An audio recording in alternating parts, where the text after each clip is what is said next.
As we look out in space, we look back in time. Light travels at a finite speed. So the light we see from the sun takes about 8 minutes to get here.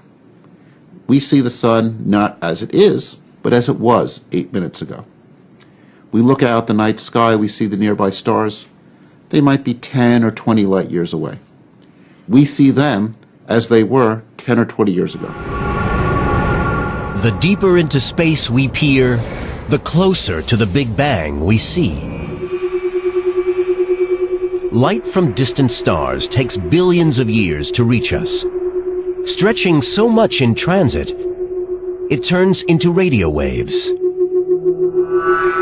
It takes radio telescopes to see this ancient light. The Horn Antenna Radio Telescope in New Jersey makes a Big Bang discovery completely by accident.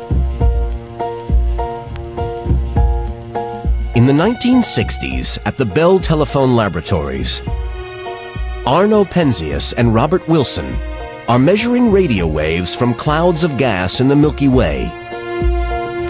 But the horn antenna they're using picks up constant interference.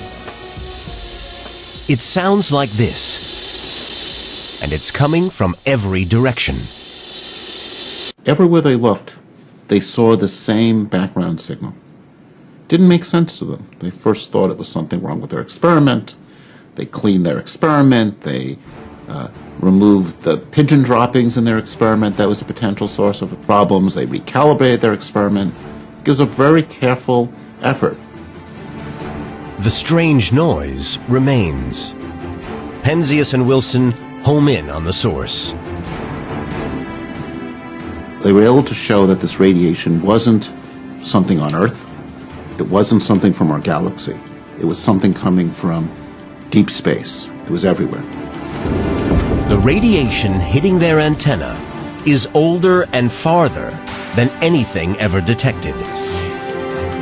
By chance, they meet scientists at Princeton University looking for the aftershocks of the Big Bang itself. They now realize they are hearing an echo from the dawn of time.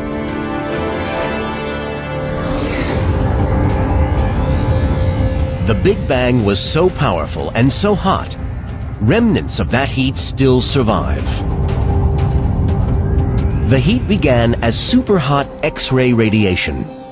As it stretched and cooled, it became visible light, shifting from blue to red, then becoming microwaves, and finally radio waves. This faint radiation shines down on Earth all the time. It's called Cosmic Microwave Background Radiation, or CMB. The cosmic microwave background is the echo of creation itself. It's the embers, the afterglow of the original shock wave that created the universe.